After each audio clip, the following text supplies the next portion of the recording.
So today I thought I would talk about butts, particularly buttholes.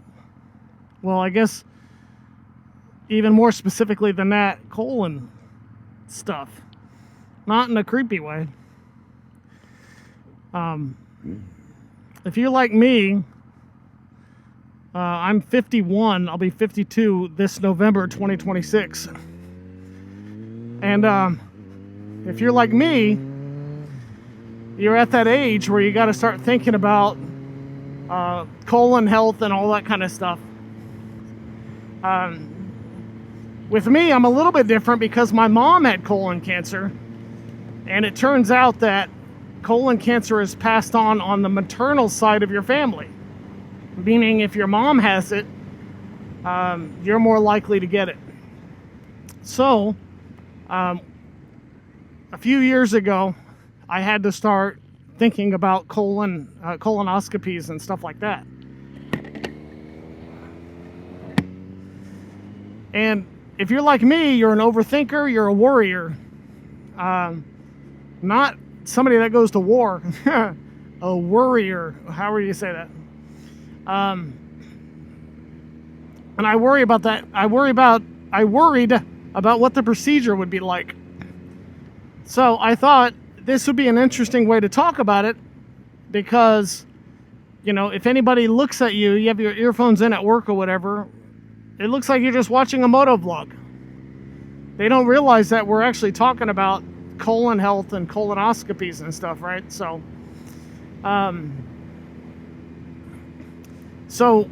well, off the bat, let me start by saying I'm riding my 2000 ZRX 1100. I'm a Kawasaki fan. I have an old KZ 1000 I'm restoring. But I also have a Honda Grom. I got a VTX 1800. I got a V-Star 650. And I have a Vulcan 750. I got too many bikes. But anyways, today I'm riding the 2000 ZRX 1100. But like I was saying, a few years ago, I had to start thinking about colon health.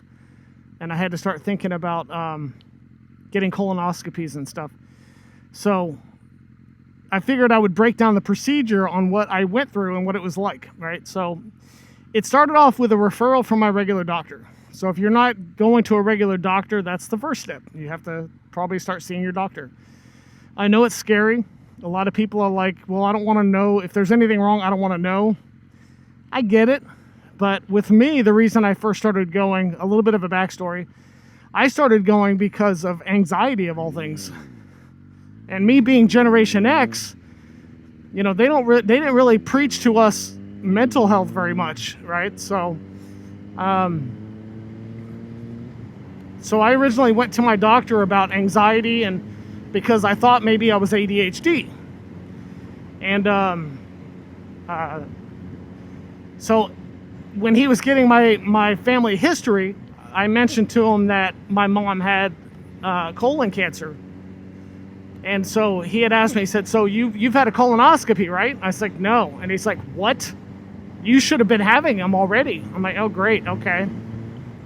So he scheduled me to go see a doctor that specializes in GI tracts and colons and all that kind of stuff, right? So when I first get there, he does the same thing. He asks me my family history. He asks me how old my mom was when she got it.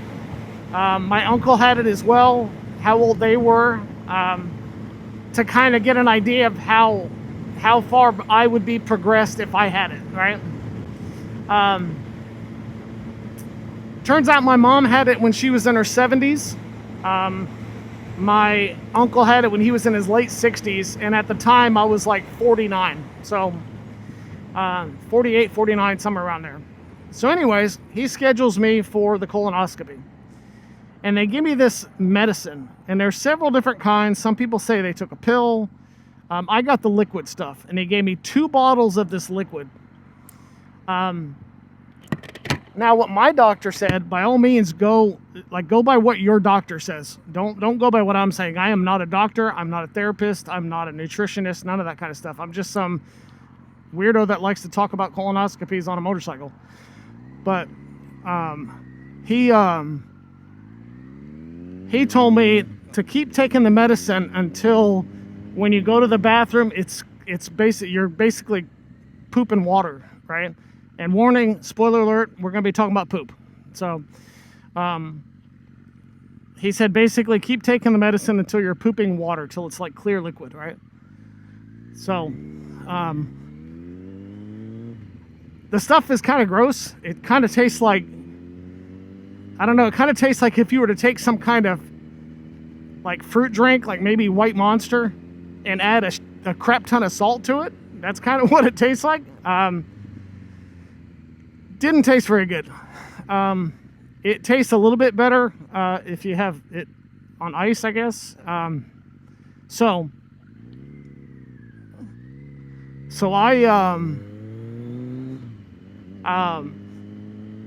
I downed it. Like I took it as quickly as I could. Like I wasn't gonna sip on it like some people do. I mixed it up. I think I had to mix it with water. But I chugged it because I wanted to get it over with. And so I sat there for maybe a half an hour, and all of a sudden my stomach started churning. And yeah, you should probably have your phone charged, because you're going to be in there for a while. You know what I'm saying? I was in there for a couple hours. I'm going to open my visor, so if the sound changes, I apologize. But yeah, I was in there for a couple hours. And yeah, I think everything I ever ate came out. You know what I'm saying? So at the end of that couple of hours, it is important to stay hydrated. You're allowed to drink clear liquid up to a certain point. You're allowed to drink clear, I think, black coffee, I think you're allowed to have. But after a certain point, I think, I want to say, if I remember correctly, again, go by what your doctor said. Do not go by what I'm saying. I want to say starting like 8 hours before, you're not allowed to have anything. No water, nothing. Luckily, my appointment was first thing in the morning, so I just didn't drink or eat anything before I went to bed. Oh, somebody got hit by a car. Shit, okay. So I woke up the next morning. I was feeling okay. I was a little weak, obviously. I'm type 2 diabetic, so it's important that my blood sugar stays up. So I had my wife drive me because they do have to sedate you to do this. And I didn't want to try to drive afterwards, and they suggested not to. So I had my wife drive me. So we go to this outpatient building, and they had me fill out a bunch of paperwork, and the paperwork is kind of intimidating because it'll say things like, you know, there's always the chance of death and all this kind of stuff. And, you know, I guess they have to. Their lawyers make you sign it and stuff. So they put me in a hospital gown, which is a little humiliating if you've never been in one, because the whole back is open. They make you lay in a bed and everything. And I'm super, super, super nervous. And my wife is in there with me, and eventually they said it's time, and they wheel me back into this procedure room, right? So I'm in this procedure room, and I look around, and there's like every kind of screen and, you know, tracking device or whatever you can think of. It's just like on a medical TV show. There's all these screens everywhere that keep track of stuff, right? And so the nurse is asking me questions, asking me if I'm comfortable, blah, blah, blah. And I feel somebody touch my left arm. So I turn to my left, and there's a guy sitting there with a, they had put an IV in me. And there's a guy sitting there with this vial of what looks like, honestly, it looked like white conditioner. Like it was like a pearl white stuff. And so I looked at him, and he said, "This is the stuff that's going to put you to sleep." And I said, "Oh, okay." And I said, "Oh, okay." And I glanced over to my right, and as my head is moving from my left like this to over to my right, the whole room changed. Like, all of a sudden, I'm in a different room, and I'm staring at a nurse that's wearing burgundy scrubs. And I look at her, and I'm confused because all of the monitoring equipment is gone. And I look around, I'm like, what happened? And she starts laughing. She goes, pretty trippy, isn't it? I'm like, it is. Is it over? And she's like, oh yeah, for sure.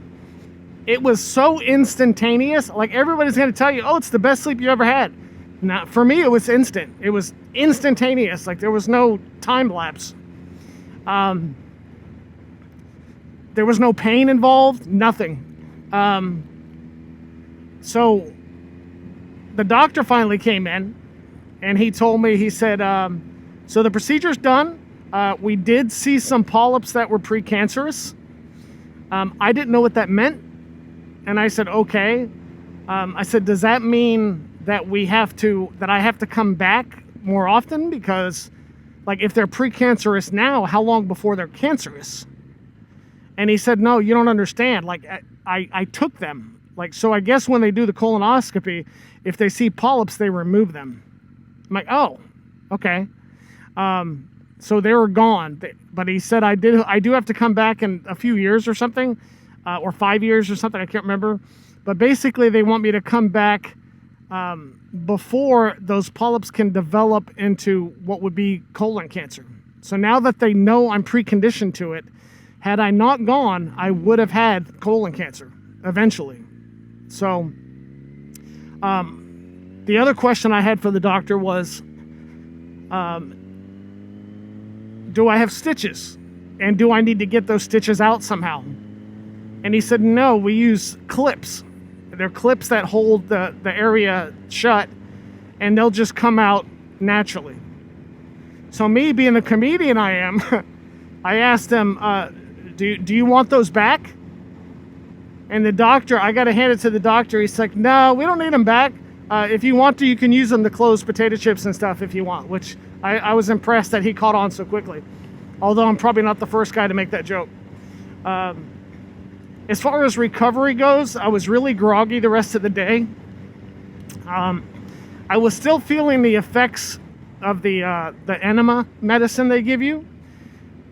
So every time I would try to eat something, my stomach wasn't liking it. You know what I'm saying? But eventually, my stomach came around to it. I wouldn't go to work that day if I was you, because you are going to be groggy. I kind of felt the effects from the medicine for a while. The rest of the day, I was a little bit dizzy. The rest of the day, I was a little bit groggy. But the next day, I woke up and I was feeling great. I was feeling fine. So the hardest part of it is the preparation. You're going to hear so many people say that the hardest part is the prep. The prep sucks. It's basically an upset stomach with, you know, the diet poops, like, big time, you know. So charge your phone, charge your iPad, pick a movie, whatever you need to do, but you're going to be sitting in there for a bit. Let your family know, hey, the bathroom's going to be out of commission for a while, because even if you don't sit there all in one sitting, when you got to go, you got to go. So yeah.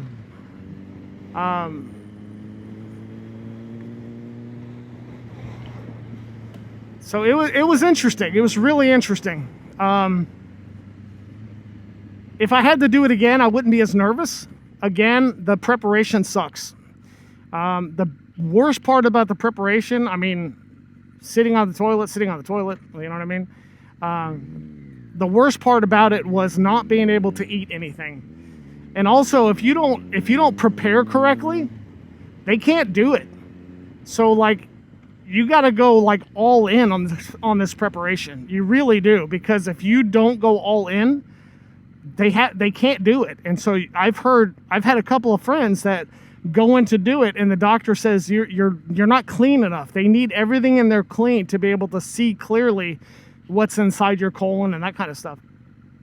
And if it's not clear enough, if they can't see, then they have to call it off. And that means you have to reschedule for another one. That means you got to prepare all over again.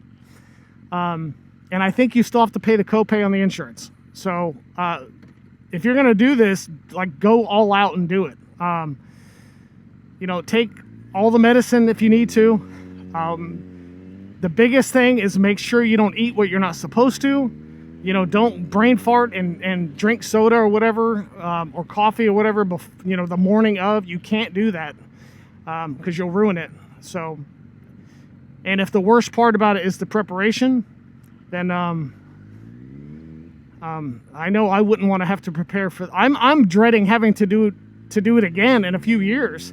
I can't imagine how much it would suck to prepare and then be told, okay, next week you got to do this again. Like, that would suck big time.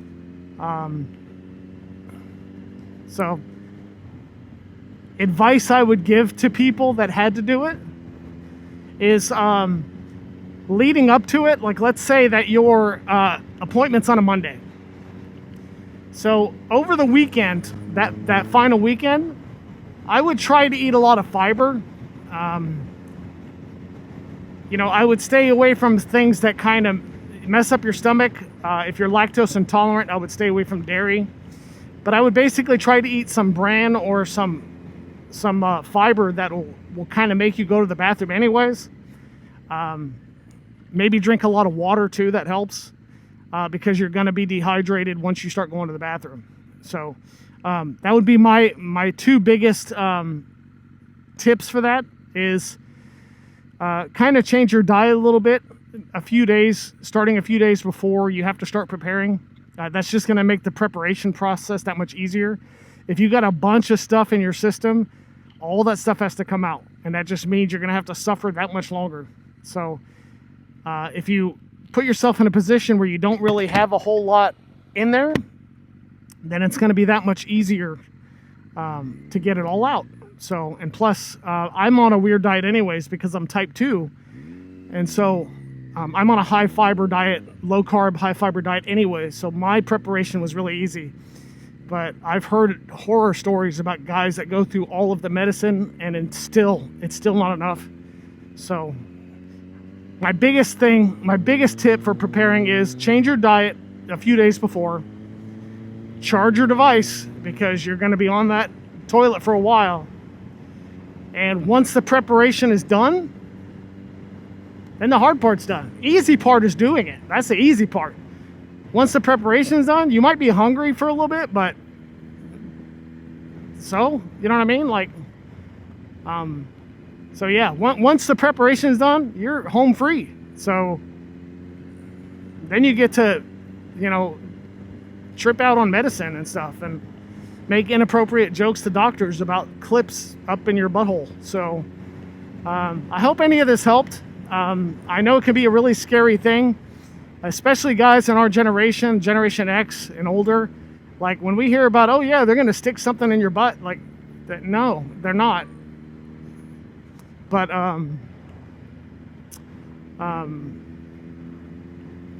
it's important. It's important for you. It's important for your health. It's important for your family, especially if you have kids or grandkids. So if nothing else, do it for them. Like I said, like the whole procedure where they're sticking the camera in, you're so far gone at that. Like, you don't know what the hell they could have like given you a tattoo and you wouldn't know it. So yeah, the hardest part by a long shot is the preparation. And I think everybody listening has had diarrhea before. That's nothing new. So you've already experienced the worst thing there is to experience. So there's no reason to not do it. And that's coming from somebody that overthinks and coming from somebody that overthinks and somebody that catastrophizes everything. So yeah, I hope this helps. I hope this makes people feel a little bit better. If you have any questions specifically about my experience, feel free to let me know in the comments.